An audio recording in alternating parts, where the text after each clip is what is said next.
Dengar suara Tuhan itu tidak enak, tapi lebih tidak enak kalau kau melangkah di luar jalannya Tuhan. Amin saudara. Memang gak enak buat daging, tapi ujungnya membawa kita pada kemuliaan Tuhan. Makanya Bapak Ibu ya, hari-hari ini lihat keadaan zaman ya, rasanya membuat kita ini mudah untuk tidak percaya. Tapi ingat, Yesus bilang, ketika aku datang kembali kali yang kedua di dunia ini, dia tanya apa? Adakah iman aku dapati? Karena iman akan menjadi sesuatu yang langka di akhir zaman. Orang tidak akan percaya. Melihat keadaan rasanya sulit, tapi tetaplah percaya. Teguhkan Tuhan. Ya, teguhkan. Makanya istri-istri, pria itu memang terlihat sebagai makhluk yang kuat, tapi sesungguhnya mereka itu lemah. Makanya Alkitab bilang, dia kasih seorang penolong. Orang yang mau pindah agama karena jodoh, itu sudah pasti bukan orang beriman, itu orang beragama. Orang beragama namanya tercatat di surga, kagak. Kalau orang beriman, mau jodoh seganteng apa, sekaya apa, suruh ninggalin Yesus, pret. Ya apa ya? Enggak mungkin ya. Rasul Paulus bilang, tidak mungkin aku bisa dipisahkan dari kasih Kristus, entah karena kelaparan, aniaya, ketelanjangan, kematian sekalipun. Tidak bisa membuat aku dipisahkan dari Yesus. Itu orang beriman. Hari ini kita dikasih tema firman Tuhan dari gereja, ya, iman yang teguh saudara, ya, dari seorang kepala keluarga. Kenapa kepala keluarga itu harus memiliki iman yang teguh? Karena tidak mudah. Tanpa iman, hidup ini berat. Dan hari ini kita disuruh belajar dari seorang bapak di dalam Alkitab, seorang tokoh yang dia itu dijuluki sebagai bapak orang beriman. Yaitu siapa? Abraham Konrad Supit. Itu bapak gembala kita ya. Di Alkitab Abraham sebagai seorang yang dikatakan beriman. Ya, kenapa dia dikatakan beriman? Hari ini saya diberikan tema dari gereja saudara, dan saya harus patuh. Ayatnya terambil dari Ibrani 11 ayat yang ke-8. Kita baca bersama Ibrani 11 ayat yang ke-8. 1, 2, 3. Karena iman Abraham taat ketika ia dipanggil untuk berangkat ke negeri yang akan diterimanya menjadi milik pusakanya. Lalu ia berangkat dengan tidak mengetahui tempat yang ia tujui. Ya, kenapa Abraham itu dikatakan bapak orang beriman? Pertama, dia lagi enak-enak di rumah sanak keluarganya. Semuanya ada, ya, kekayaan ada, tidur nyenyak, punya harta yang berlimpah. Tiba-tiba Tuhan bilang, Abraham, tinggalkan keluargamu, pergilah dengan istrimu ke satu negeri yang akan aku tunjukkan. Ke satu negeri di sana dikatakan, ya, yang akan diberikan Tuhan kepadamu. Dan di sana di Alkitab berkata, lalu Abraham itu taat dan dia berangkat. Ya, lalu ia berangkat dengan tidak mengetahui tempat yang ia tuju. Ada saudara orang pergi, ditanya mau kemana? Enggak tahu. Kira-kira ada enggak? Ya, Bapak kalau disuruh pergi Pak ke satu tempat, Tuhan bilang pergi ke satu tempat, di situ kau akan sukses. Bapak tanya di mana? Rahasia deh. Kira-kira Bapak berangkat enggak? Namanya orang berangkat itu pasti pergi ke satu tempat yang sudah tahu tujuannya. Tadi pagi saya pelayanan di Bogor jam 7 saudara. Sama suami, kita sudah sering pelayanan di Viva Bogor itu. Tapi di tengah tol suami saya bilang, cari tempat aman berhenti dulu. Aku mau lihat Google Map-nya daripada salah keluar tol. Nanti kalau salah jalan malah berputar-putar, lama nyampenya tersesat. Daripada begitu, lebih baik kita berhenti, cari tempat aman, lihat di Google Map. Ya, tinggal cari tuh toko roti, Tan Oek. Nah itu. Lalu dia bilang saudara, 500 meter. Ambil jalan keluar ke kiri. Kita ikuti, oh tetap di kiri. Di depan ada jalan bercabang. Serong ke kanan, lalu belok kanan. Kita ikuti. Selama ada sinyal dan handphone tidak mati, aman perjalanan kita, amin. Ya, Lalu saudara sampai di sana, bahkan kadang dia kasih tahu, di depan ada polisi. Nah, cepat bersembunyi. Enggak ada kata bersembunyi saudara ya, tapi kata polisi ada. Di depan ada polisi, hati-hati. Ya, jadi kalau yang nggak bawa SIM cepat bersembunyi, ngumpet di bawah pohon daripada ketangkap. Ya, tapi selengkap itu loh. Ya, dan dengan zaman teknologi sekarang yang orang hidup di zaman teknologi yang serba mudah dan instan, rasanya untuk kita percaya sama Tuhan susah atau susah? Pergi ke satu tempat yang saudara nggak tahu, tapi saudara taat berangkat. Ya, Abraham itu luar biasa loh. Tuhan nggak ngomong gini, Abraham, kamu pergi ya, tinggalkan keluargamu nih, tak kasih sertifikat tanah. Ini ukurannya 30.000 kali 60.000. Ini sudah atas namamu, sudah sah di PN. Kalau ketika pergi sudah disurvei semuanya, bawa sertifikat ini, ya, alamatnya jelas. Nah, itu gampang, kita semua juga berangkat. Iya apa iya? Cepet ya iyanya ya. Kalau mau dikasih tanah. Ini nggak dikasih tahu. Ke negeri yang akan aku berikan kepadamu, di Kejadian 12 ayat 1, berfirmanlah Tuhan kepada Abram, pergilah dari negerimu, dari sanak saudaramu, dan dari rumah bapamu ke negeri yang akan kutunjukkan kepadamu. Kalau Tuhan bilang akan kutunjukkan, sudah ditunjukkan belum? Belum. Ya, tapi dengan jelas tadi Ibrani 11 ayat 8 berkata, karena iman Abram taat. Saudara, tidak semua orang beragama Kristen itu disebut orang beriman. Ya, yang beragama Kristen tidak semua beriman. Ada yang hanya berhenti sampai di beragama. Tapi orang yang beriman itu ceritanya beda. Dia nggak hanya sekedar beragama, tapi dia ngikuti tuntunan Tuhan dan melakukan taat seperti yang Tuhan mau. Itu orang beriman. Makanya ada yang bilang gini, Bu doain ya, itu loh si A anaknya mau nikah, mau pindah agama Bu, doain. Saya bilang doain apa? Orang dia juga memang namanya belum tercatat di sorga kok. Ya enggak? Lo bener, orang yang mau pindah agama karena jodoh, itu sudah pasti bukan orang beriman, itu orang beragama. Orang beragama namanya tercatat di sorga, kagak. Amin. Jangan bangga saudara jadi Kristen, jangan. Ya bisa-bisa namamu belum ada di sorga. Saya bilang ngapain didoakan, itu berarti dia belum beriman. Kalau orang beriman, mau jodoh seganteng apa, sekaya apa, suruh ninggalin Yesus, pret. Ya apa ya? Nggak mungkin ya. Rasul Paulus bilang, tidak mungkin aku bisa dipisahkan dari kasih Kristus, entah karena kelaparan, aniaya, ketelanjangan, kematian sekalipun. Tidak bisa membuat aku dipisahkan dari Yesus. Itu orang beriman. Jadi saya bilang gak usah didoakan Bu. Itu orang berarti namanya belum tercatat di sorga. Ya kalau sudah tercatat, dia nggak mungkin sembarangan nikah begitu sama orang yang nggak percaya Yesus. Saya mau kasih pemahaman saudara, tidak semua orang Kristen itu beriman. Ada yang hanya beragama Kristen. Apa yang membuktikan Anda beriman atau tidak? Ujian, ketaatan. Makanya dikatakan karena iman Abraham itu taat. T-A-A-T, tidak ada alasan titik. Bilang kanan kirimu, taat. Tidak ada alasan titik. Ya, itu arti taat. Nggak ada alasan. Percaya nggak percaya? Percaya sama Tuhan. Ya, itu lagu tadi bilang, sekali Yesus tetap Yesus. Dalam kelimpahan, dalam kekurangan, aku tetap Yesus. Wong Jawa bilang, gandol Gusti. Bergantung sama Tuhan. Mau keadaannya enak mau tidak, pokoknya aku bergantung sama Tuhan. Ya, karena iman. Nah, apa itu iman? Ibrani 11 ayat yang pertama berkata begini, iman itu adalah dasar. Saudara harus hafal loh. Ya, coba jangan ditayangkan dulu ayatnya. Saya mau lihat berapa banyak yang hafal nih iman. Ini pelajaran agama Kristen yang sangat simpel. Hafal dulu itu iman atau tidak, ya. Iman adalah dasar dari segala sesuatu yang kita harapkan dan bukti dari segala sesuatu yang belum sekarang baru ditayangkan, yang belum hafal baca.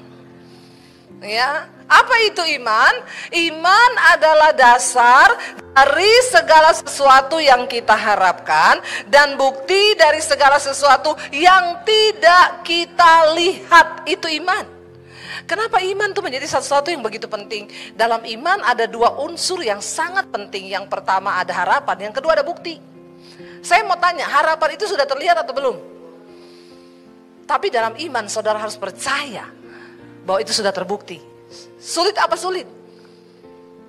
Ya, aku percaya aku sembuh, besok masih sakit kepala. Dalam nama Yesus aku sembuh. Setan bilang sakit kepala tuh, dalam nama Yesus aku sudah sembuh. Alkitab bilang kalau kau percaya itu terjadi. Saya kemarin bersaksi saudara, yang saya tulis di Instagram kemarin, ketelan duri ikan. Besarnya itu panjangnya hampir sepanjang jari saya ini. Ya, senang makan ikan. Orang bilang hati-hati bu kalau makan ikan. Masa duri segede ini ibu gak terasa? Waktu saya makan ikan saya hati-hati. Karena saya tahu saya lagi makan berhadapan dengan duri. Selesai makan ikan, ini kan duri saya taruh di piring. Suami saya bilang, mihunnya enak loh. Saya ambil mihun, saya taruh di piring. Waktu saya makan keikut duri. Sudah gak berhati-hati karena saya lagi tidak makan ikan. Lagi makan mihun, gak usah kunyah, telan aja toh. Ketelan sak duri-durinya. Lagi makan berasa tek ada yang ketusuk. Aduh kayaknya duri ikan nih. Seperti biasa kalau ketelan duri begitu, ambil air minum. Yang banyak minum. Kalau ada nasi sekepal ditelan. Karena nggak ada nasi sekepal, saya ada timun itu loh acar. Gede-gede potongannya segini. Saya ambil 4, saya makan, saya telan sama 1 botol air.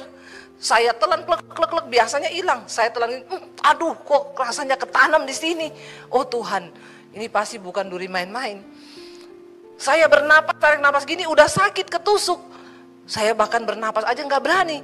Saya langsung berdiri, saya tinggalin meja makan. Suami saya juga saya nggak kasih tahu. Saya langsung ke toilet saudara. Saya berasa di mulut saya kayaknya banyak ludah karena saya tahan napas. Saya coba pelan-pelan buang ludah ke toilet, darah semua. Aduh Tuhan Yesus, ini apa nih? Saya sudah bayangkan ada orang pernah bersaksi di Mesbah Doa, saya ketelan tulang, dibawa ke rumah sakit, dioperasi. Aduh Tuhan, kalau dioperasi, aduh besok saya pelayanan di Cimahi, nanti malam syuting Mesbah Doa, bagaimana nih semua batal nih. Tuhan, saya nggak mau dioperasi, Tuhan tolong Tuhan. Tapi ini keadaan, setan bilang gini, kau sudah minum 2 botol air, kau telan itu timun 4. Jadi itu sudah semakin dalam, bodoh. Itu setan. Dia berusaha membuat kita ragu. Tapi saya bilang dalam nama Tuhan Yesus. Ya Tuhan, bagi engkau tidak perkara yang mustahil. Tolong saya Tuhan, tolong. Saya tahu ini durinya gede. Tapi Tuhan dalam nama Yesus, saya mau batuk Tuhan. Saya batuk, tolong keluarkan durinya. Saya batuk sekeras mungkin sekali. Oh keluar duri sepanjang ini saudara. Dan itu duri, ya saudara tahu bukan duri lunak. Kalau tulang ikan lunak itu kan diginiin bisa bengkok. Itu duri kayak jarum suntik. Di ujungnya tajam, dia membesar begini. Saya cuma bisa menangis saudara. Baru saya keluar saya bilang sama suami saya, mujizat saya apa? Mujizat ini loh, tadi ini udah di leher saya sini. Siapa yang bisa melakukan itu saudara kalau bukan Tuhan? Ya. Tapi iman itu sanggup melakukan hal-hal yang besar. Bayangkan itu kalau nggak keluar. Saya harus ke rumah sakit tuh dioperasi, saudara, nyangkut di leher. Saya tahu sudah melukai leher saya, pasti sudah tertanam. Kenapa? Karena sudah ludah saya darah semua. Tapi bagi Tuhan tuh, aduh ya hal-hal yang begitu tuh, ya makanya kita perlu berjalan dengan iman saudara. Dikatakan karena iman Abraham itu percaya, dia tidak ragu pada janji Tuhan, dia melangkah karena iman, dia bilang oke Tuhan. Jadi dalam iman itu ada harapan, ada bukti. Apa yang saudara harapkan hari ini? Rumah tanggaku jadi baik, pekerjaanku baik, keuanganku baik, itu semua harapan. Ya. Tapi ketika iblis memperlihatkan kepadamu keadaan, apakah engkau percaya? Atau kita akan, iya ya, kayaknya enggak mungkin deh. Abraham pernah 1 kali gagal waktu Tuhan beri janji dia akan punya anak. Istrinya bilang gini, Pak, kamu tahu, ayat itu bilang gini, kamu tahu bahwa Tuhan tidak memberiku melahirkan anak. Kamu tahu. Kenapa istrinya bilang kamu tahu? Karena istrinya sudah menopause, mati haid, sudah tua. Jadi dia bilang kamu tahu. Mungkin kalau dalam bahasa yang lain tidak tercatat di Alkitab, jangan pura-pura tidak tahu. Saya ini sudah menopause, tidak mungkin bisa melahirkan anak. Itu keadaan.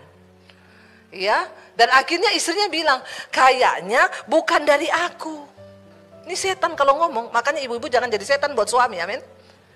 Ya, kayaknya kamu bakal punya anak tapi bukan dari aku, tapi dari pembantuku Hagar. Ya, pembantunya Sarah ini Hagar orang Mesir. Orang Mesir itu cantik-cantik, yang paling jelek di Mesir paling cantik di sini. Iya apa ya? Iya saudara, paling jelek di sana tuh paling cantik sini. Orang Mesir hidungnya mancung-mancung, tinggi, putih. Iya, luar biasa saudara. Lalu yang saya heran waktu Abraham itu digituin sama istrinya, dia nggak bilang ini, tolak dalam nama Yesus. Nggak boleh kau begitu, Tuhan udah bilang saya punya anak dari kau. Ini loh, imannya langsung gugur waktu diperhadapkan dengan wanita cantik. Mungkin ini kelemahan pria. Bapak-bapak keluarga, jangan ini ditiru, adegan berbahaya. Ya. Dan Alkitab mencatat tanpa hitung 1, 2, 3. Dan Abraham melakukan apa yang disuruh istrinya. Ya, dan itu kegagalan Abraham yang terbesar. Sampai sekarang itu Israel perang terus antara keturunan Ismail dan Ishak. Dan tidak bisa dihindari, memang Tuhan sudah berkata itu. Selamanya akan terus berantem. Ya, bertengkar terus itu keturunan Ismail dan keturunannya Ishak saudara. Jadi jangan bapak-bapak lihat nih kegagalan yang Abraham buat, akhirnya yang menyebabkan pertumpahan darah terus, itu kutuk yang terjadi akibat tidak percaya. Ya, tapi puji Tuhan dia bertobat saudara. Dan Alkitab berkata akhirnya saudara, ya, Abraham taat karena iman, walaupun tempatnya belum ditahu, dia berjalan. Ayat 9 berkata, karena iman ia diam di tanah yang dijanjikan itu, seolah-olah di satu tanah asing, dan di situ ia tinggal di kemah dengan Ishak dan Yakub yang turut menjadi ahli waris janji yang satu itu. Saudara, akhirnya Abraham temukan nggak tanah itu? Temukan. Karena ada peta di tangannya? Tidak. Karena ada Google Map? No. Karena apa? Kenapa Abraham bisa tahu tempatnya? Kan gak ada yang kasih tahu, dan dia tidak tahu di mana itu. Karena Alkitab berkata, setiap kali Abraham berjalan, dia tiba di satu tempat, dia bingung mau kemana. Alkitab mencatat Abraham mendirikan mezbah. Dia berdoa. Selama kita punya sinyal dengan Tuhan itu tidak terputus, maka kita akan dikasih tahu Tuhan kemana arah jalan langkah hidup kita. Ya, selama ada Google Map, HP saya nggak mati, saya tahu jalannya kemana. Selama ada sinyal, hubungan kita dengan Tuhan pun seperti itu. Kalau kau nggak mendirikan mezbah bapak-bapak, kepala keluarga, bagaimana kau tahu tuntunan Tuhan? Kau aja nggak pernah berdoa. Kau bilang sama istrimu, kau yang doakan aku. Titip salam buat Tuhan. Iman itu nggak bisa diwakilkan. Kita dan Tuhanlah yang harus berurusan. Tapi Tuhan tahu. Saya ingat juga ketika kami dipanggil dari Solo pindah ke Jakarta, itu nggak gampang saudara. Ya, perjalanan iman yang begitu rumit yang saya ikuti Tuhan di Solo kita baru beli rumah, 2 tahun tempati rumah, ada usaha, ada pelayanan, lancar semuanya. Tiba-tiba dapat suara Tuhan, tinggalkan kota Solo, pergi ke kota Jakarta. Kami berdoa minta tanda demi tanda, puasa, digenapi semuanya tanda itu. Pertanyaannya Tuhan, saya punya anak 3 dan di rekening saya nggak ada uang 5M. Kalau ada uang 5M, saya langsung angkat koper. Anak-anak packing semuanya. Kemana Tuhan? Ya, siap ada uang 5M di rekeningku. Masalahnya kita ini suka sesuatu yang terlihat dengan mata. Tuhan itu kalau bekerja tidak terlihat mata. Saya bilang gak ada uang di rekening saya, bagaimana pindahkan 3 anak? Terus ke Jakarta mau ngapain? Berat bagi kami saudara. Tapi karena temanya hari ini iman yang teguh dari seorang kepala keluarga, jadi lebih baik suami saya yang bersaksi, setuju? Karena dia kepala keluarganya.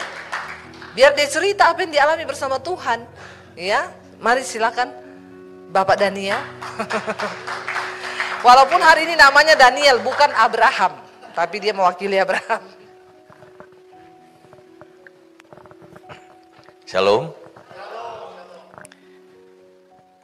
Ya, seperti yang sudah diceritakan tadi bahwa tepatnya 14-15 tahun yang lalu, waktu kita dapat konfirmasi untuk tinggalkan kota Solo menuju kota Jakarta, bukan untuk sesuatu yang baik buat kita, sebab waktu itu kami sudah pelayanan, kami berdua hidup melayani Tuhan dari Senin sampai Senin, setiap hari kami melayani, dan kita dikasih berkat juga, ada usaha yang bisa menopang dalam pelayanan kita.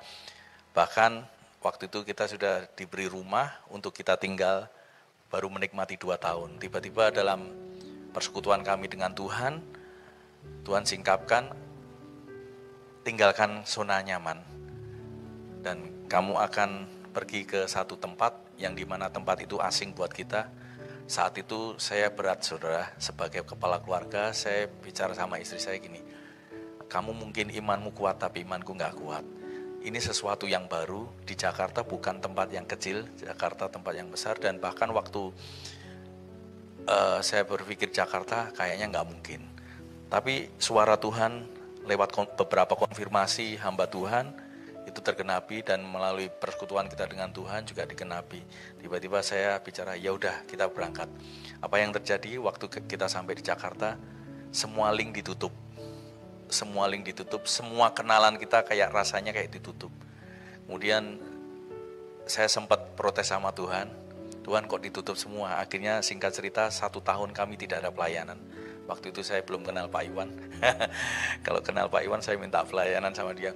Dalam arti pelayanan bukan soal pekerjaan, tapi pelayanan yang benar-benar kami ada dalam panggilan Tuhan itu nggak ada. Nggak tahu Tuhan bahwa kita sudah sampai sini, anak-anak masih di Solo. Dan sebagai kepala keluarga, saya harus memikirkan anak-anak 3 yang di Solo, bagaimana menghidupinya. Tidak ada pemasukan selama 1 tahun. Yang pertama, uang tabungan mulai menyusut untuk kehidupan di sini. Kangen anak, 2 minggu sekali pulang ke Solo, pertama naik pesawat. Uang mulai berkurang, naik kereta api. Berkurang lagi, bukan hanya berkurang lagi, naik bus. Yang terakhir benar-benar kami nggak dapat uang. Saat itu saya masih ingat, saya dapat pelayanan, main musik. Setelah main musik saya dapat amplop. Saya buka, waktu itu saya buka, non 200.000. Kalau 200.000 itu cukup untuk 1 bus. Jadi saya bilang gini, kita berdua kangen sama anak-anak, kamu yang pulang atau aku yang pulang. Istri saya bilang gini, kalau kita mengenapi rencana Tuhan, kita bareng berdua, pulang juga berdua lihat anak-anak. Saya bilang enggak bisa 200.000. Saya bilang 200.000 hanya bisa untuk tiket bus 1. Kemudian kita berpikir, tiba-tiba di depan saya lihat motor saya, kita bisa sampai Solo dengan uang 200.000 ini, tapi maaf kita nggak bisa makan. Ini cukup untuk bensin. Mau enggak kamu berangkat? Untuk cuman mau lihat anak-anak di Solo. Kami berangkat, dan Jakarta Solo kami tempuh 18 jam. Naik motor bukan karena touring, Pak. Kalau touring enak. Kita bukan karena touring, karena duitnya cuman itu. Jadi saya setiap di jalan lapar. Saya ngomong sama istri, jangan beli makanan, takutnya nggak cukup buat beli bensin. Dan dari Cirebon sampai Solo hujan deras, saudara. Kayaknya cobaan itu kayaknya gini, kok kenapa yang dicobain kita berdua, rasa-rasanya seperti itu. Nah, waktu ketemu anak-anak di Solo, mulai ketemu 2 hari lagi, Tuhan bilang berangkat lagi ke Jakarta. Saat kami berangkat ke Jakarta itu tidak ada harapan, tidak ada alasan untuk kami berangkat ke Jakarta. Tapi suara Tuhan itu kencang sekali. Dan melalui tanda-tanda yang Tuhan berikan kepada kami, bahwa ada perkara besar yang terjadi di Jakarta. Nah, di satu titik terendah, 1 tahun tidak ada pelayanan, uang habis, saya protes sama Tuhan. Dalam persekutuan saya berdoa sama Tuhan, tapi saya berdoanya bukan berdoa memohon, bukan berdoa yang minta dari Tuhan, tapi protes sama Tuhan. Saya bilang gini, Tuhan, nama saya Daniel, bukan Yunus. Sudah tahu? Tapi saat ini saya mau jadi Yunus. Saya sudah tidak, waktu itu saya sudah tidak percaya dengan janji Tuhan. Saya tidak percaya apa kata Tuhan. Saya tidak percaya apa kata Alkitab. Waktu di titik terendah saya bilang sama Tuhan gini, Tuhan, saya mau seperti Yunus. Tuhan suruh saya ke Niniwe, tapi saya pergi ke Tarsis. Tuhan bicara suruh ke Jakarta, tapi saya nggak mau ke Jakarta, saya akan pulang ke Solo. Sebab apa saudara? Yang terjadi dalam kehidupan saya bukan naik tapi tambah merosot. Saya ikut Tuhan bukan tambah baik, tambah merosot. Makanya saya bilang ikut Tuhan bukan enak, tapi tidak enak. Dengar suara Tuhan tidak enak. Buat daging kita tidak enak. Jadi bahasa tidak enak itu buat daging kita nggak enak. Kemudian saya tetap bertahan, saya cuma satu hal gini. Saya bilang sama istri saya mau tinggalkan Jakarta. Masa bodoh dengan janji Tuhan, masa bodoh dengan suara Tuhan, saya nggak kuat. Kalau kamu tetap mau di Jakarta, silahkan sendiri, saya mau pulang Solo. Dan minggu depan kalau tidak terjadi apa-apa, saya akan pulang Solo, terserah. Tiba-tiba saya ditelepon teman saya, bro, ada pelayanan KKR. Saya bilang gini, oke lah KKR. Pikiran saya bukan KKR-nya saudara, pikiran saya lumayan. Dapat PK, saya buat beli tiket untuk pulang ke Solo. Dan saya tinggalkan Jakarta, saya tinggalkan melayani Tuhan di Jakarta. Tiba-tiba selesai KKR itu ternyata KKR besar waktu itu 14 tahun yang lalu di Grand Melia yang ngadain Pak Rudi Tanu. Manggil hamba-hamba Tuhan besar di internasional, dari Amerika, dari Jepang, bahkan dari Asia. Nah, waktu itu dihadiri sekitar 2.000 orang. Setelah ibadah KKR, hamba-hamba Tuhan itu maju ke depan, terus kemudian kita minta dinubuatkan, karena mereka punya karunia-karunia nubuat. Istri saya single gini, sebelum kita pulang ke Solo, kita minta suara Tuhan yang benar-benar audible, minta dinubuatkan sama hamba Tuhan. Saya sambil bercanda, saya bilang gini, kita bisa nubuat sendiri. Nggak usah pakai nubuatan hamba Tuhan. Tapi istri saya bilang, perlulah kita sekali-sekali minta nubuatan dari Tuhan. Oke, kalau minta nubuatan dari Tuhan, ada 4 hamba Tuhan. Saya pilih yang made in USA. Lebih tokcer. Saya nggak percaya yang Asia. Saya bilang gitu. Oke, kita ngantri di hamba Tuhan yang Bill Heyman waktu itu, yang dari Amerika. Kemudian doakan. Saya pakai baju hitam putih karena kita pelayan Tuhan. Sudah mulai berbaris, sudah mau mendekati. Tiba-tiba Asir datang gini, Pak, Bapak kan pemain musik, mundur dulu ya. Biar yang pengusaha-pengusaha dulu. Wih, di situ saya kecewa banget sama Tuhan. Saya sudah di titik terendah, saya udah masa bodoh dengan suara Tuhan. Di situ diteguhkan lagi, saya kecewa lagi. Cuman mau saya bilang sama Tuhan gini, cuman mau minta nubuat aja, suruh mundur. Ya udah, saya mundur, saya balik ke tempat musik. Kemudian saya sambil jengkel, tiba-tiba yang hamba Tuhan dari Asia, Pak Amos Jayaratnam, karena sepi, dia selesai doakan, dia duduk di panggung. Kemudian teman saya senggol lagi, tuh Pak Amos nganggur. Saya bilang gini, saya maunya made in USA, bukan yang Asia, maaf nih Malaysia, mungkin kurang tokcer, saya bilang gitu kan. Kemudian tapi karena nggak ada ya cuman satu itu yang Tuhan kasih, saya datang kepada Pak Amos sama istri. Pak Amos, boleh kami dinubuatkan? Jawabannya mengecewakan saudara. Saya capek sekali. Saya nggak usah nubuatin ya, saya berdoa aja. Saya capek sekali. Saya kecewa yang kedua di situ. Saya hampir putus asa, udah nggak usah dinubuatin lah. Terus dia bilang gini, kalian suami istri, ya gandeng tangan. Saya akan doa biasa, tapi kalau Tuhan bicara sama saya, Tuhan akan saya sampaikan.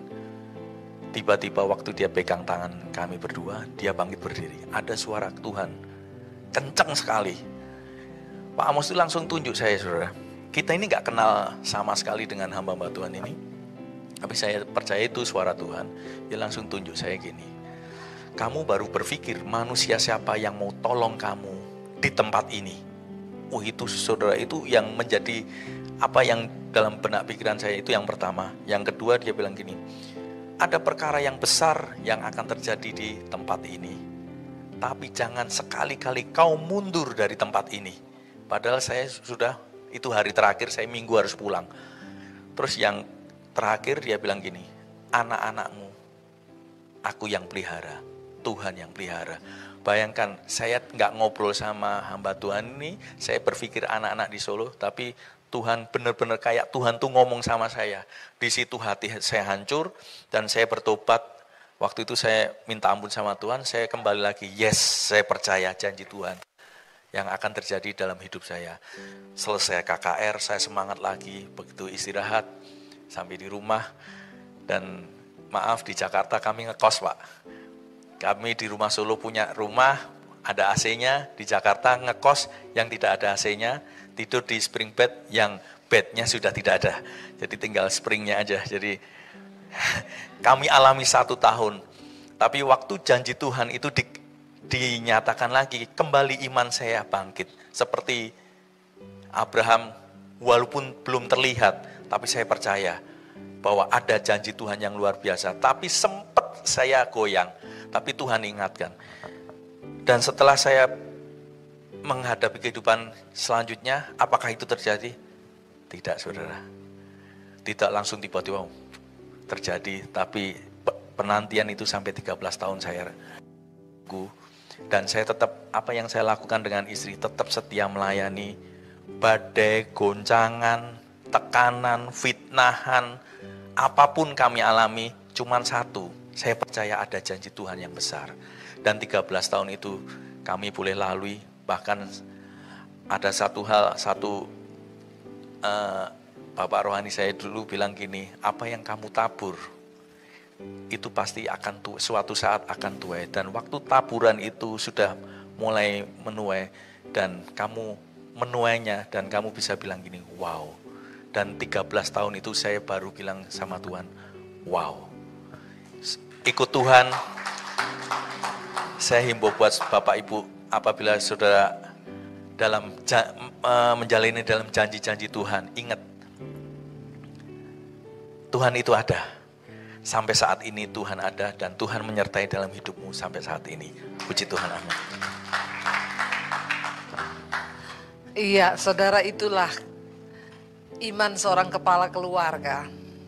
Memang tidak mudah karena laki-laki itu semua dipikir pakai logika. Kalau perempuan itu lebih gampang beriman karena perempuan itu lebih pakai perasaan. Tapi laki-laki melihat keadaan di depan mata seperti itu. Ya, waktu itu saya juga sempat ya kita berdebat, saudara. Saya bilang ini Tuhan loh yang suruh kita di sini. Dia bilang, yes, aku enggak peduli. Ya Tuhan, imanmu nyampe, imanku enggak nyampe. Sampai sudah seperti itu loh, saudara.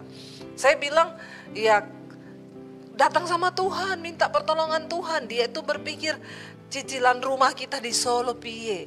Iya, kalau kita di Jakarta dapat jalan keluar. Kalau enggak, kita enggak bisa bayar rumah cicilan di Solo. Kita pulang ke rumah sudah disita. Di Jakarta kita enggak dapat apa-apa. Ya, terus anak saya 3 ini mau bagaimana? Memang enggak mudah, saudara. Ya, melihat keadaan itu enggak mudah. Tapi puji Tuhan, ya saya tuh ya memaksa dia. Ayo nanti kita minta nubuatan yuk. Pertama ya memang gitu. Kita bisa kok bernubuat sendiri. Ngapain minta didoakan? Ya, suami saya bilang begitu. Saya bilang, tapi kita perlu dengar suara audible Tuhan bicara. Ya, supaya jangan maunya kamu, jangan maunya saya, biar maunya Tuhan. Saya berdoa, Tuhan kalau ini memang maumu, teguhkan Tuhan. Ya, teguhkan. Makanya istri-istri, pria itu memang terlihat sebagai makhluk yang kuat, tapi sesungguhnya mereka itu lemah. Makanya Alkitab bilang, dia kasih seorang penolong. Ya, kita dorong karena memang ya sebagai walaupun kepala keluarga, tapi ya logikanya jalan, lihat keadaan di depan, nggak gampang percaya, iya Pak ya, nggak gampang lihat keadaan keuangan, keadaan bisnis di depan, ya. Tapi puji Tuhan akhirnya waktu suami saya didoakan, begitu Pak Amos berdiri langsung dia ditunjuk, kamu lagi berpikir manusia siapa yang mau tolong kamu? Aku Tuhan yang memanggilmu adalah Tuhan yang setia, aku yang akan tolong kamu. Langsung dia nangis, saudara, di situ benar-benar kayak ditampar, saudara. Ya saya bilang terus Tuhan, terus Tuhan. Ya, langsung Pak Amos bilang jangan mundur selangkah pun, jangan mundur selangkah pun. Kamu lagi berpikir mau mengundurkan diri dari panggilan Tuhan. Ya, jangan mundur selangkah pun. Ada perkara besar. Wah, kami berdua nangis waktu karena merasa, aduh Tuhan, kita nggak cerita kenapa dia bisa tahu, tapi itulah Tuhan. Terima janji Tuhan, seneng, nangis, pulang sukacita, naik motor. Waktu itu kita masih naik motor, sudah pelayanan, ya kemana-mana naik motor. Begitu pulang saudara, ya habis terima janji Tuhan, nubuatan besar. Apakah besok langsung bangun jadi besar? Pret. Lihat keadaan lagi. Makanya saya bilang orang yang beriman harus diuji. Nggak bisa kita dikatakan beriman kalau belum teruji. Ya akhirnya ya sudah. Jalani lagi, balik ke selera asal. Rasanya nubuatan itu hilang 13 tahun. 13 tahun. Yusuf dapat mimpi. Dia jadi pemimpin, keluarganya sujud menyembah, dia diberi pangkat. Waktu dia cerita mimpi, langsung masuk dalam pencobaan. Ya, berapa lama dia tunggu? 13 tahun. Ya, kenapa ya Tuhan itu suka angka 13? Makanya orang takut angka 13 mungkin ya. Karena takut diproses 13 tahun. Dengar suara Tuhan itu tidak enak. Tapi lebih tidak enak kalau kau melangkah di luar jalannya Tuhan. Amin saudara. Memang gak enak buat daging. Tapi ujungnya membawa kita pada kemuliaan Tuhan. Makanya Bapak Ibu ya, hari-hari ini lihat keadaan zaman. Ya rasanya membuat kita ini mudah untuk tidak percaya. Tapi ingat Yesus bilang, ketika aku datang kembali kali yang kedua di dunia ini. Dia tanya apa? Adakah iman aku dapati? Karena iman akan menjadi sesuatu yang langka di akhir zaman. Orang tidak akan lagi percaya. Melihat keadaan rasanya sulit, tapi tetaplah percaya. Lalu dikatakan, firman Tuhan bilang apa? Ayat yang ke-10 saudara. Apa yang dikatakan oleh Abraham? Ayat 10, sebab ia menanti-nantikan kota yang mempunyai dasar yang direncanakan dibangun oleh Allah. Semua bangunan kita yang bukan Tuhan bangun akan dirobohkan. Ketika engkau bangun bisnis dengan kekuatanmu sendiri, ya, waktu engkau mulai belajar percaya dengan iman, Tuhan akan robohkan sesuatu itu dan dia akan bangun kembali. Dengan landasan iman yang benar dan itu akan lebih wow. Makanya kita sering dengar orang bilang, Bu saya bangkrut Bu. Tapi setelah itu saya bertobat. Lalu saya mengerti rencana Tuhan. Sekarang saya dipulihkan bahkan lipat kali ganda. Ayub mengalami, dia dihancurkan. Tapi ketika dia dipulihkan Tuhan ganti berlipat kali ganda semua yang dia punya. Karena itu dibangun dan Allah yang merencanakan saudara. Ayat yang ke-11, karena iman ia juga dan Sarah beroleh kekuatan untuk menurunkan anak cucu. Walaupun usianya sudah lewat. Karena apa? Abraham itu menganggap Tuhan yang memberikan janji itu setia. Janji Tuhan beda dengan janji manusia.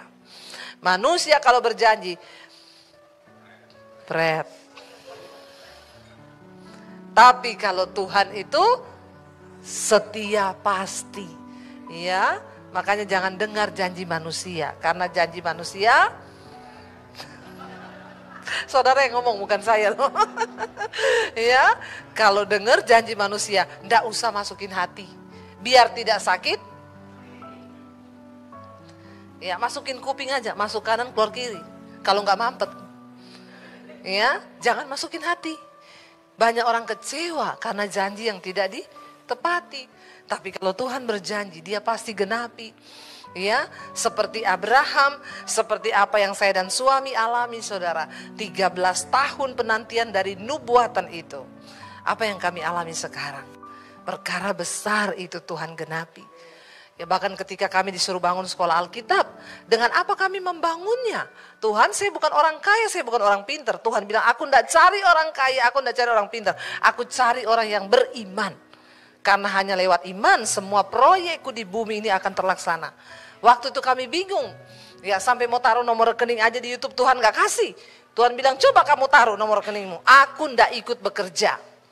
Lalu kami gak jadi taruh nomor rekening itu. Untuk pembangunan sekolah, kami tunggu cara Tuhan terselesaikan dalam tempo yang sesingkat-singkatnya, dengan cara seksama. Ya, Tuhan bekerja dengan cara seksama dan dalam tempo yang sesingkat-singkatnya. Ya, 17 Agustus. Saudara, apa yang terjadi? Sekolah selesai, tanggal 30 Juni ini wisuda angkatan yang pertama. 20 Juni. 20 Juni ini Kamis, saya bawa mereka dari Bandungan, Semarang ke Jakarta, wisuda di Citycon Mesbado Onsite. Semua seneng, anak-anak itu ngomong begini, Ibu, terima kasih Bu, kami selama ini cuma lihat kota Jakarta di TV. Karena memang mereka dari pedalaman, saudara. Ya, saya bilang gak apa-apalah, kalian pantas mendapatkannya. Kenapa? Cari orang yang mau jadi misionaris sekarang susah. Sekolah saya itu gratis, enggak bayar. Itu aja udah gratis. Cari orang yang mau jadi hamba Tuhan udah jarang dan langka. Makanya benar Yesus bilang, tuaian itu banyak tapi penuai sedikit. Makanya Tuhan suruh saya, jangan buka gereja kamu, siapkan penuai. Karena ini sudah akhirnya akhir zaman. Lalu saya bawa mereka besok tanggal 20 Juni, saudara bisa hadir di Citycon ikut mendoakan mereka. Ya, saudara tahu nanti tanggal 21-nya saya bawa mereka ke Ancol, ke Dufan. Saya suruh naik itu halilintar. Sebelum kau menghadapi ujian iman di desa-desa, kau ujian iman dulu di halilintar situ. Kau lulus di situ, ya, baru kau pulang ke desamu. Seneng semuanya, saudara. Ya, tapi biar, saya bilang biar, mereka seneng banget Bu, terima kasih Bu, boleh nggak kita foto di Monas? Saya bilang, saya aja yang orang Jakarta belum pernah foto di Monas. Tapi saudara, ya ini angkatan berikutnya sudah ada pendaftar lagi 30 anak. Kami akan mulai angkatan kedua tanggal bulan Juli. Ya, saya melihat bagaimana Tuhan bekerja mencukupkan semuanya. Dari mana? Iman. Iman, jangan lihat yang di depan mata. Kalau kita lihat di depan mata, sulit. Tapi Alkitab berkata, iman adalah dasar dari semua yang saudara harapkan. Dan bukti dari semua yang tidak saudara lihat. Kalau saudara beriman, aku percaya bisnisku diberkati Tuhan. Aku imani Tuhan, perkatakan. Iblis bilang, gak mungkin. Bagaimana caranya? Modalmu mana? Saudara, bersama Tuhan tuh, kadang Tuhan gak perlu modal. Yang amin gak banyak. Ya, karena belum beriman. Ya, harus beriman, benar. Ya, saya sudah melihat kesaksian banyak orang yang cuma dengan cara begitu aja loh Tuhan bekerja. Ya, yang saya pernah saksikan yang membuka pom bensin di Ambon. Jemaat Mesbah Doa ketemu saya masih muda, ibu-ibu, papa saya ini jemaat Mesbah Doa, ibu, Bu, saya pergi doakan di rumahnya. Waktu saya tanya anaknya, kalau kamu kerjanya di mana? Saya sih bisnis Bu, usaha kecil-kecilan. Saya punya pom bensin, ada beberapa. Pom bensin saudara, bukan jual bensin eceran. Ya, saya bilang, kok bisa kamu punya pom bensin? Ya pasti dananya besar. Enggak Bu, cuma lahir dari sebuah kerinduan. Waktu itu saya di Ambon, di kota, di desa saya terpencil itu, cuma ada satu pom bensin. Antri panjang sekali. Saya bilang, aduh ya kalau ada dua, gak perlu antri kayak beginilah. Dan harganya gila-gilaan. Karena cuma satu itu pom bensin. Lalu dia cerita sama ibu gembalanya, aku tuh pengen nih punya pom bensin di sini supaya memberkati kota desa ini supaya nggak sampai sebegitu harganya. Ibu gembalanya bilang, aku kenal kepala Pertamina, ayo tak kenalin. Mereka pergi berdua tuh ke kantor Pertamina tanpa janjian. Sampai di sana tanya security, mau ketemu siapa? Ketemu kepala Pertamina. Udah ada janji? Enggak. Ini ibu gembala, bu pendeta kenal. Oh sudah ditemukan, ternyata kepala Pertamina sudah ganti, bukan yang dulu. Sampai di dalam nggak kenal. Ya, nggak kenal. Lalu dia ya, oh maaf Pak, saya pikir oh itu sudah ganti Bu. Sekarang saya di sini ada apa Bu? Karena tadi ngakunya kenal tuh. Ditemukan. Kan nggak gampang ketemu begitu kalau bukan Tuhan. Lalu dia bilang, Pak ini loh, kenapa pom bensin di desa kita ini cuma satu Pak? Saya boleh nggak buka pom bensin? Di daerah sini ini boleh nggak? Nggak bisa Bu, di daerah situ sudah ada yang berencana mau buka, tapi belum dalam waktu dekat ini, nggak bisa itu daerah situ. Jadi nggak bisa, ya sudah pulang. Mau keluar kantor, ada peta kotanya Ambon di situ. di daerahnya mereka. Lalu kepala Pertamina begini, seandainya kalau ibu ada tanah di sini, ini loh bu daerah ini dekat laut, kita tuh mau buka di situ tapi nggak ada tanah. Ibu ada? Ada. Saya punya suami punya tanah di situ pak. Iya, ya udah kapan ibu waktu kami survei. Saya sediakan duit berapa ya? Nggak usah duit-duitan bu, yang penting tanah itu ada nanti anak buah saya nggak perlu bayar apa-apa. Disurvei saudara. Cocok ini bu, bagus bu, dekat lagi sama laut, ya. Ya udah, jadi gimana pak? Saya gimana? Ibu ada dana berapa bu? Ini harus gini-gini. Saya tidak punya dana, tak ajukan bank dulu ya. Secara nalar manusia masuk akal nggak saudara? Orang mau buka pom bensin itu harus punya uang miliar-miliar kan? Dia bilang saya coba dulu ya, diajukanlah ke bank, sama bank disetujui saudara. Semua perlengkapan dipasang, akhirnya bukalah pom bensin itu satu berhasil.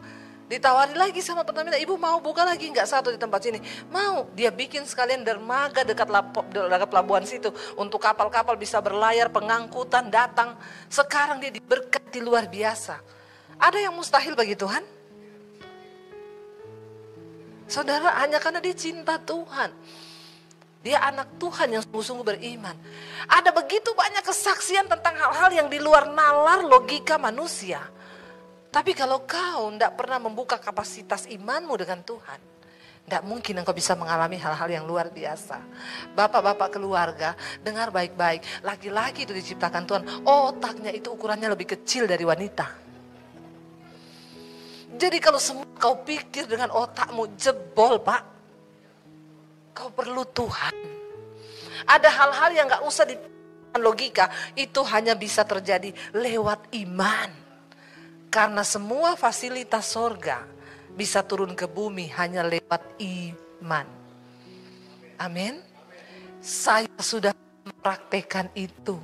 Dan kami mengalami, bayangkan dari mau buka satu sekolah misi yang secara manusia mustahil. Sekarang berdiri di atas tanah 4.500 di Bandungan. Saya kalau lihat itu cuma menangis Tuhan. Ini bukti iman. Bukti iman. Dengar kesaksian anak-anak sekolah misi itu, saya meneteskan air mata. Mereka semua dipanggil dari daerahnya juga karena iman. Ada yang guru loh, tinggalin gurunya karena dipanggil Tuhan, jadi hamba Tuhan. Ada yang udah kerja baik-baik, gajinya 10 juta di Papua, dia tinggalin karena dia mau ikut panggilan Tuhan.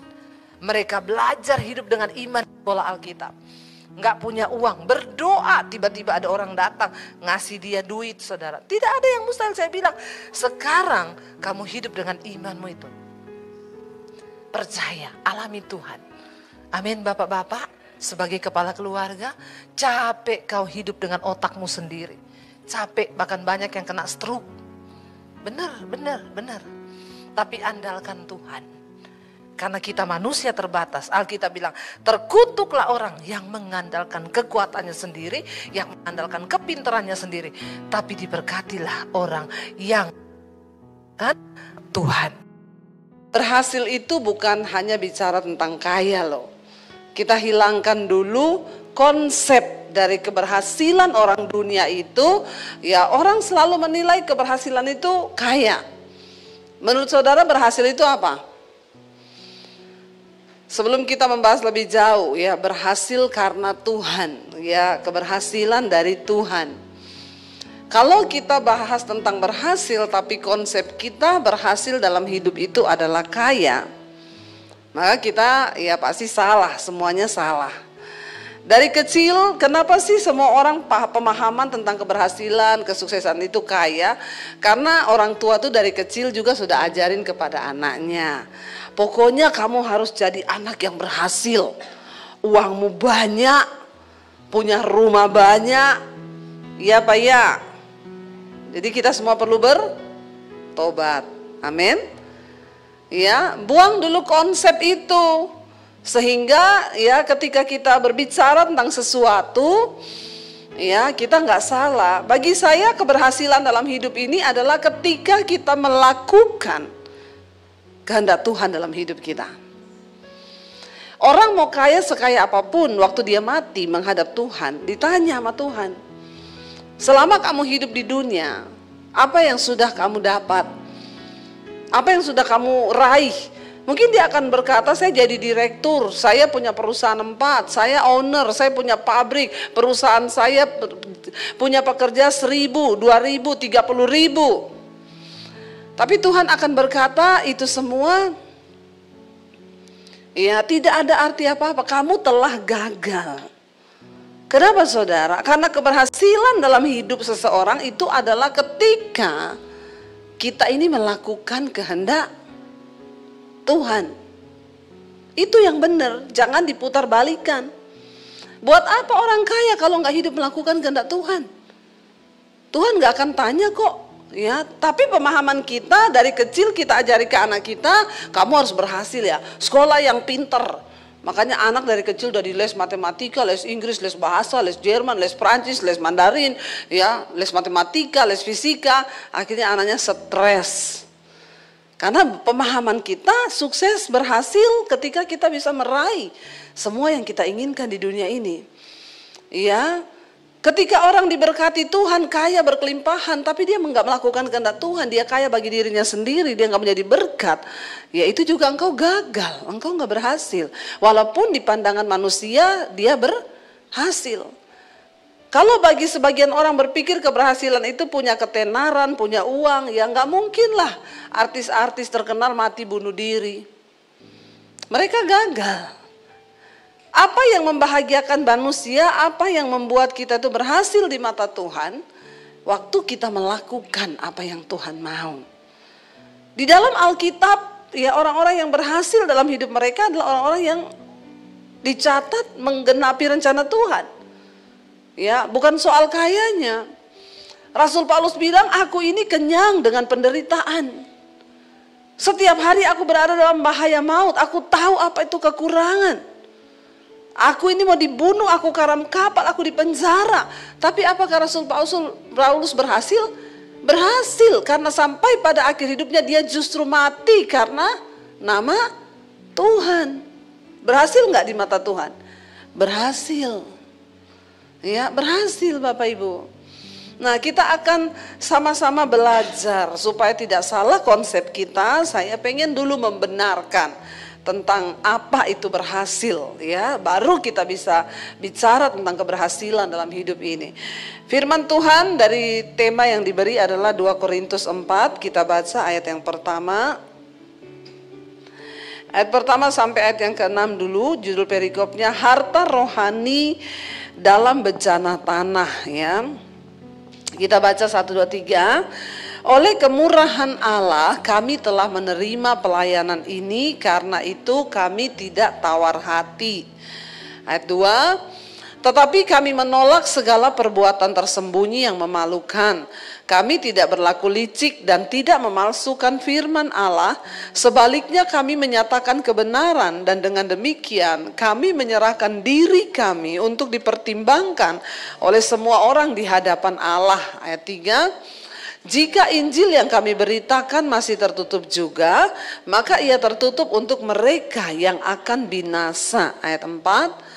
Yaitu orang-orang yang tidak percaya, yang pikirannya telah dibutakan oleh ilah zaman ini, sehingga mereka tidak melihat cahaya Injil tentang kemuliaan Kristus yang adalah gambaran Allah. Ayat 5. Sebab bukan diri kami yang kami beritakan, tetapi Yesus Kristus sebagai Tuhan, dan diri kami sebagai hamba-Mu karena kehendak Yesus. Ayat 6. Sebab Allah yang telah berfirman, dari dalam gelap akan terbit terang. Ia juga yang membuat terangnya bercahaya di dalam hati kita, supaya kita beroleh terang dari pengetahuan tentang kemuliaan Allah yang nampak pada wajah Kristus. Ayat 7 kita baca. Tetapi harta ini kami punyai dalam bejana tanah liat, supaya nyata bahwa kekuatan yang melimpah-limpah itu berasal dari Allah, bukan dari diri kami. Rasul Paulus sedang menceritakan tentang kasih karunia Tuhan di dalam hidupnya yang memampukan untuk dia boleh berhasil di dalam pelayanannya. Dia berkata, oleh kemurahan Allah kami telah menerima pelayanan ini, ya. Karena itu kami tidak tawar hati. Saudara, ketika kita ini menyadari bahwa kita hidup, keberhasilan kita itu hanya berasal dari Allah, maka kita ini tidak mudah tawar hati ya dalam segala perkara. Mari kita menyadari, ya aku ini hidup karena Tuhan, aku berusaha ini karena Tuhan, aku ada di posisi seperti hari ini itu karena Tuhan. Jadi ketika ada hempasan datang, tekanan datang dalam hidup, kita tidak mudah menjadi orang yang tawar hati karena kita tahu bahwa semuanya itu berasal dari Tuhan. Ya, Tuhan yang memberikan kita kemampuan, Tuhan juga yang akan memberikan kita kekuatan melewati segala hal. Ya, makanya kalau difitnah, puji Tuhan. Ya, direndahkan orang, puji Tuhan. Kenapa? Semua yang terjadi di hidup kita itu seizin Tuhan. Kalau kita menyadari bahwa di hidup ini semua yang terjadi itu karena Tuhan, maka kita tidak mudah menjadi orang yang tawar hati. Ya, apapun saudara, mau di apapun ya udah berarti Tuhan izinkan. Enak kan kalau begitu? Ditipu orang ya udah Tuhan izinkan, amin. Ya kayak anak saya ini baru tiba dari Manado tadi malam ya. Kemarin pelayanan di Bitung. Ya puji Tuhan KKR di sana yang datang dari berbagai gereja, ada 1.000 lebih orang di lapangan terbuka di pinggir laut. Ya dan akhirnya ya kita diajaklah jalan-jalan ke Bunaken. Anak saya itu baru beli topi, ya bagi dia topi itu mahal, dia beli 500.000. Ya akhirnya ke pulau saudara, ketinggalan, sudah naik di kapal, dia baru bilang, "Mam, topiku di mana? Di bawah pohon." Ya saya bilang relakan, berarti itu ada nelayan di sana yang butuh. Dia bilang ya nggak gitu juga kali Mam. Ya berarti kan ketinggalan. Kamu kan nggak mungkin mau berenang toh, mau ngambil. Sana turun dari kapal berenang ambil. Kan nggak mungkin. Ya udah kamu sadarilah bahwa semua yang terjadi itu seizin Tuhan. Berarti memang ada nelayan mungkin yang lagi berdoa butuh topi. Ya tapi karena dia nggak bisa beli, ya Tuhan izinkan topimu tertinggal. Terus dia bilang iya juga ya. Ya udah. Jadi nggak tawar hati kan, waktu kita menyadari bahwa semuanya itu karena Tuhan turut bekerja. Walaupun saudara ditipu orang, ya sudah bersyukur aja, berarti ya Tuhan izinkan semua yang terjadi itu seizin Tuhan. Supaya kita belajar lebih bijaksana, ya mungkin juga sebagian berkat kita itu ya diizinkan memang untuk ya karena kamu tuh jarang menabur. Ya makanya ya harus ditipu dulu baru nabur. Bertobat.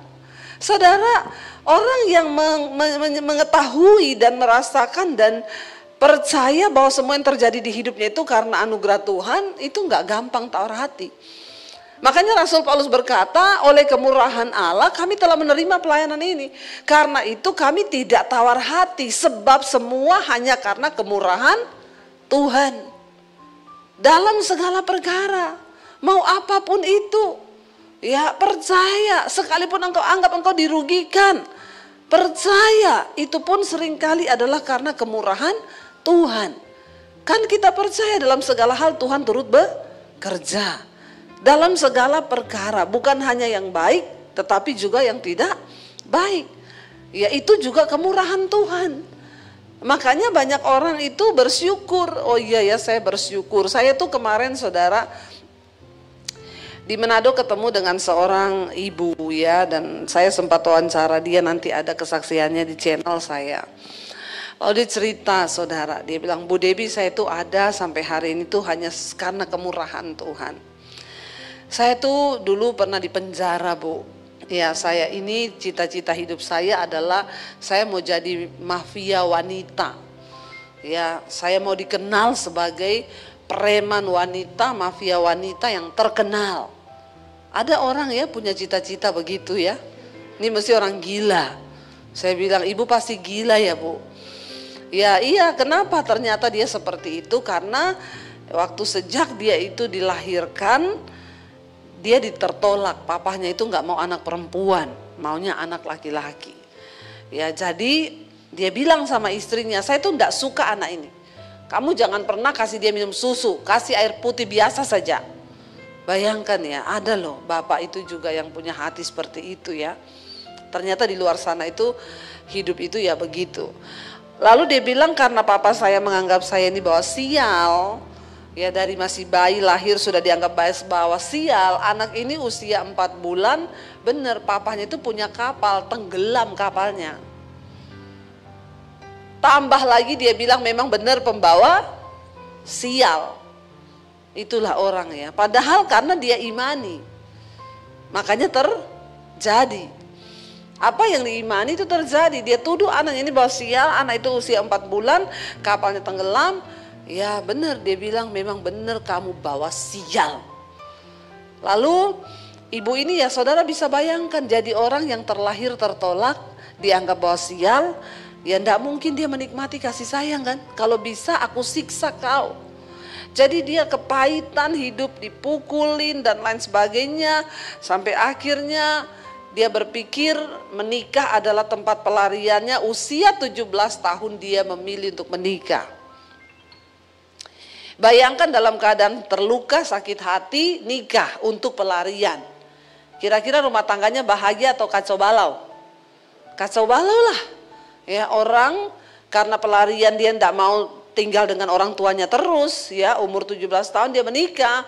Benar, hanya 2 tahun lalu bercerai. Dia punya anak. Mereka bercerai. Ya iya, kehidupan rumah tangga seperti apa yang diharapkan dari perempuan yang seperti itu, apalagi dia kenal orang yang gak kenal Tuhan. Waktu itu dia belum kenal Yesus. Ketika bercerai, ya dia merasa bebas, gak ada orang tua lagi, dia udah hidup sendiri. Ya, dia besarkan anak, lalu dia mulai bergaul dengan teman-teman yang salah, ke diskotik, melakukan hal-hal yang tidak benar, dan akhirnya dia tadinya kerja sama seorang itu pengedar narkoba. Jadi tiap hari kerjaannya itu packing narkoba itu loh, diplastikin kecil-kecil. Lalu dia mulai tanya-tanya sama bosnya, boleh nih ya? Dia bilang, saya lihat kok mereka cepat kaya ya. Karena pemikirannya dia itu berhasil itu adalah menjadi orang kaya, punya uang. Dia bisa menikmati segala yang dia mau. Lalu dia bilang, saya tawar, tadinya dia suruh tukang antar, ya ada yang pesen suruh antar narkoba itu. Lalu akhirnya dia bilang, saya boleh nggak bos ambil sedikit-sedikit, saya juga mau coba jual. Ya akhirnya dia jadi penjual, dia jadi pengedar narkoba. Ya benar, dia punya mobil, punya rumah, ya tapi dia bilang, benar Bu Debbie, di luar Tuhan semua itu semu. Saya ke diskotik, saya bisa goyang-goyang, saya tripping pulang, hidup saya kacau lagi. Malah masalah tuh makin numpuk, makin stres. Singkat cerita, ya di saat dia itu mulai gundah gulana dengan hidupnya, tiba-tiba ada teman SMP-nya datang ke rumah, udah jadi pendeta. Sebenarnya itu cara Tuhan. Dia nggak kenal Tuhan Yesus, saudara. Dia beragama lain. Lalu temannya itu datang ngomong, ya Tuhan itu mengasihi kamu loh. Saya dikirim Tuhan ke sini untuk ingetin kamu bertobat. Ya tinggalkan semua dosamu, Tuhan Yesus itu mengasihi kamu. Dia ngomong sama temennya ini yang sudah jadi pendeta, lu salah minum obat ya. Ya kenapa lu jadi pendeta? Lu salah minum obat kayaknya, pulang. Dia menolak kasih karunia Tuhan. Lalu tidak lama setelah itu dia ditangkap polisi. Dia masuk penjara, 4 bulan saja dia di sel. Ya kenapa? Karena punya backingan. Masih ada duit, cepat keluarnya, saudara. Hanya 4 bulan di penjara. Ya bukannya bertobat, dia bilang saya sudah merasakan Bu, hidup di penjara tuh ndak enak. Aduh ya pokoknya ndak enak lah, saya merindukan dunia luar. Saya pengen bebas. Waktu saya bebas, bukannya bertobat Bu, ya. Saya makin menjadi malah lebih gede lagi. Ya lalu dia mulai jual yang lebih besar. Dan akhirnya saudara singkat cerita dia ketangkep lagi sama polisi. Di situ dia ya divonis masuk penjara 6 tahun. Ya tapi puji Tuhan hanya 4 tahun dia jalani, dia dapat kebebasan bersyarat. Waktu dia masuk dalam penjara itu dia bilang, di situ saya benar-benar Bu, tadinya saya pikir saya masih punya uang bisa menolong lah.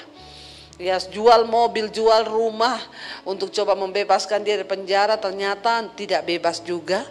Tidak ada kekuatan apa-apa, dan disitulah dia baru bilang Tuhan, memang di situ dia perlu Tuhan. Ya, dia membutuhkan Tuhan. Lalu di situ mulai ada pendeta yang datang ke penjara, dia mulai dengar khotbah, temannya juga datang ke penjara di antar adiknya untuk ngobrol, doain dia. Di situ dia nangis, dia cari Tuhan. Tadinya saudara, awal-awal dia masuk penjara, dia bilang tuh doanya tiap hari, Tuhan bebaskan aku. Aku pengen keluar dari sini. Aku gak tahan berada di penjara ini. Kalau engkau memang Tuhan, bebaskan aku. Ya, orang tiap hari berdoa minta dibebaskan. Selama 1 tahun doanya sama, capek nggak? Nggak bebas-bebas. Ya, karena pemahaman dia tentang Tuhan tuh salah. Akhirnya dia mulai belajar Alkitab, dia mulai baca Alkitab. Sampai di satu titik, dia menemukan kehendak Tuhan dalam dirinya. Saudara, hidup ini sebenarnya soal kita mengerti kehendak Tuhan. Makanya seringkali Tuhan izinkan masalah, persoalan terjadi cuma untuk satu hal. Engkau ngerti kehendak Tuhan, karena itulah keberhasilan di dalam hidupmu, katakan amin. Supaya engkau tidak salah berdoa. Dia bilang, akhirnya Bu, saya menemukan kehendak Tuhan. Oh, ternyata Tuhan tuh bawa saya ke penjara ini cuma satu tujuannya, supaya saya bertobat dan menyerahkan hidup kepada Tuhan. Lalu dia bilang, dari situ Bu, saya ganti doa saya. Tadinya saya terus berdoa, Tuhan bebaskan aku, keluarkan aku. Semua orang kalau masuk penjara, dia akan mengharapkan mujizat. Mujizat yang pertama, apa saudara? Keluar. Menurut pemahaman kita. Tapi waktu Tuhan jamah dia bilang, doa saya enggak gitu lagi Bu. Doa saya apa? Tuhan, kalau memang engkau menghendaki aku harus menjalani ini, beri aku kekuatan, damai sejahtera, dan sukacita untuk aku boleh menjalani semua yang Tuhan izinkan aku jalani. Wow, luar biasa Bapak Ibu. Dia nggak tawar hati karena nggak salah berdoa. Tadinya doanya apa? Keluarkan Tuhan, bebaskan Tuhan. Dalam nama Yesus, mujizatmu terjadi, bebaskan. Ya, malaikat geleng-geleng kepala dengar dia berdoa kayak gitu. Biar kamu doa jungkir balik, tiarap siang malam, jengking-jengking. Kalau doamu salah dan engkau nggak ngerti kehendak Tuhan, engkau akan tetap di situ. Tapi yang Tuhan mau adalah apa? Engkau menyadari bahwa semua yang terjadi di hidupmu itu kemurahan Tuhan sebenarnya. Akhirnya dia mulai ubah. Tuhan, aku berdoa, beri aku kekuatan Tuhan untuk menjalani selama masa tahananku. Berapapun lamanya itu, beri aku sukacita dan damai sejahtera. Dan dia berkata, di situ saya mulai melihat perubahan hidupku. Saya di penjara bisa damai, bisa sukacita. Tiap hari saya baca Alkitab, tiap hari saya berdoa. Nunggu ada pendeta datang bikin ibadah, itu menjadi sebuah kehausan yang luar biasa. Bahkan sukacitanya itu melebihi ketika saya ada di diskotik. Saudara mengerti maksud saya?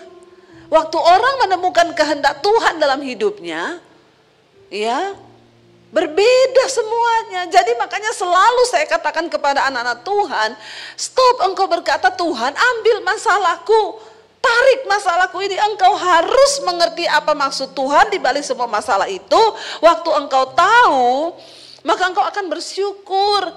Malah bisa jadi masalah yang tadinya kau anggap kutuk di hidupmu, ternyata itu merupakan berkat. Dia bilang, saya bersyukur Bu, di penjara saya bisa bertemu Tuhan. Di penjara saya bisa mengerti kehendak Tuhan. Akhirnya dia yang harusnya 6 tahun dapat pembebasan bersyarat, 4 tahun aja dia bebas. Tapi ketika kali ini dia bebas, dia nggak lagi kayak sapi yang liar keluar dari kandang seperti yang awal. Dia menghirup udara bebas dan dia berkata, Tuhan, aku mau pakai hidupku ini hanya untuk memuliakan namamu. Dia nggak jual narkoba. Dia bilang, sekarang Bu, dulu saya itu bukan berkat, uang banyak, karena nggak semua uang itu berkat loh. Bisa jadi uang itu setan yang kasih, bisa jadi uang itu kutuk malah kalau kita nggak ngerti kehendak Tuhan. Dia bilang, saya dulu banyak uang Bu, Jual narkoba dapat banyak, Bu. Tapi nggak ada damai, nggak ada sukacita. Sekarang, Bu, ya saya kerja biasa, Bu. Tuhan mencukupkan berkat itu, tapi saya punya karunia untuk menikmati berkat yang Tuhan berikan. Karena ada damai dan sukacita. Orang yang menyadari bahwa Tuhan turut bekerja, dia bilang, saya bersyukur Tuhan sayang banget sama saya, Bu. Kalau saya nggak ketangkap, mungkin sampai hari ini, saya hidup terus bergelimang uang, tapi dalam ketakutan. Orang kan kalau hidup dalam dosa nggak ada damai sejahtera di hatinya. Pasti ketakutan, ya galau. Apa sih yang kita butuhkan di hidup kita ini, saudara? Cuma satu kan. Damai sejahtera, sukacita dan kebenaran yang dari Tuhan. Itu aja. Jangan engkau berpikir berhasil tuh kaya. Karena tidak semua orang kaya itu di dalam Tuhan. Tapi keberhasilan yang dari Tuhan, engkau mungkin cukup. Enggak berlebih, cukup. Tapi engkau di dalam Tuhan ada karunia untuk menikmati dan engkau mampu mensyukuri segala hal di dalam hidupmu. Saudara, orang yang mengerti bahwa hidupnya itu hanya karena kemurahan Allah, dia tidak mudah tawar hati. Katakan kanan kirimu, jangan tawar hati. Ya. Sebenarnya kalau kita mengerti rencana Tuhan di balik semua perkara itu indah. Yang tadinya doa, bebaskan Tuhan dalam nama Yesus, bebaskan aku, sampai mau bunuh diri karena gak bebas. Tuhan bilang, kamu berdamai dengan keadaanmu, berdamai dengan Tuhan, maka penjara sekalipun bisa menjadi sorga waktu engkau tahu kehendak Tuhan di dalam hidupmu. Katakan, amin. Ya, tidak mudah tawar hati karena kita tahu semuanya itu hanya karena kemurahan Tuhan. Lalu Rasul Paulus berkata di sana, tetapi ya, kami menolak segala perbuatan tersembunyi yang memalukan. Ya, kami tidak berlaku licik dan tidak memalsukan firman Allah. Sebaliknya kami menyatakan kebenaran. Dengan demikian kami menyerahkan diri kami untuk dipertimbangkan oleh semua orang di hadapan Allah. Orang yang akan melihat campur tangan Tuhan di dalam kehidupannya adalah hanya mereka yang menolak segala perbuatan tersembunyi. Saudara, tidak semua orang Kristen bisa menikmati keberhasilan dan berkat Tuhan. Hanya orang-orang yang mau bayar harga dengan Tuhan. Rasul Paulus berkata, karena semua dalam hidup kami ini hanya karena kemurahan Tuhan, makanya kami menolak segala perbuatan tersembunyi yang memalukan. Karena Tuhan yang menilai hidup kita. Bapak Ibu, serahkan hidupmu untuk dipertimbangkan oleh Allah dan di hadapan manusia. Ya, sebagai hamba Tuhan, ya, hidup kita ini harus dibaca oleh semua orang. Ya, jangan bertopeng gini, pendeta juga kan manusia ya. Jadi saya jatuh, saya selingkuh itu ya maklum ya, itu manusiawi. Bret. Nggak bisa begitu. Kita ini harus dipertimbangkan di hadapan semua orang dan di hadapan Allah. Barulah Tuhan bisa mempercayakan anugerahnya. Jadi tidak semua orang Kristen itu mengalami anugerah Tuhan. Hanya orang-orang yang mau sungguh-sungguh menolak segala perbuatan yang tersembunyi, yang memalukan. Baik itu di hadapan Tuhan maupun di hadapan orang. Kita nggak usah lah saudara pencitraan di hadapan manusia. Karena Tuhan tahu kok hidup kita. Bahkan yang tersembunyi dari hidup kita Tuhan lihat. Jadi buat apa? Ya, kita mau hanya jaga image di depan manusia sementara Tuhan melihat hidup kita yang tersembunyi itu.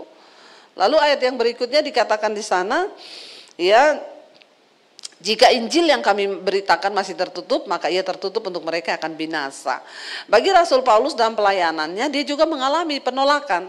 Ya, ada orang-orang yang nggak suka, ya. Kayak saya, ya saya mendengar ada orang-orang yang apa itu Debbie Basir, khotbah selalu ngomongi persinahan, percabulan. Ya, saya bilang orang yang nggak suka, ya itu berarti dia adalah termasuk dalam mereka yang akan binasa. Ya, kita bisa memilih, enggak usah tawar hati. Ya, namun saya tertarik saudara dengan ayat yang ke-7 dikatakan di sana, Rasul Paulus tadi berkata, ya, tetapi harta ini kami punyai dalam bejana tanah liat, supaya nyata bahwa apa? Kekuatan yang melimpah-limpah itu berasal dari Allah dan bukan dari diri kami sendiri. Saudara, ya kita ini hanya bejana tanah liat. Sehebat apapun kita, sekaya apapun kita, ingat tubuh ini tanah. Ya, satu saat engkau bisa sakit, satu saat engkau bisa mati. Ya, jadi ingat-ingatlah itu. Jangan hidup sembarangan. Mari serahkan hidup kita sungguh-sungguh kepada Tuhan. Sebab apa? Harta ini kita punyai dalam bejana tanah liat. Ya, Rasul Paulus bilang ini tubuh binasa, tubuhku ini. Satu saat ingat ya, hiduplah seolah-olah kita ini akan mati besok.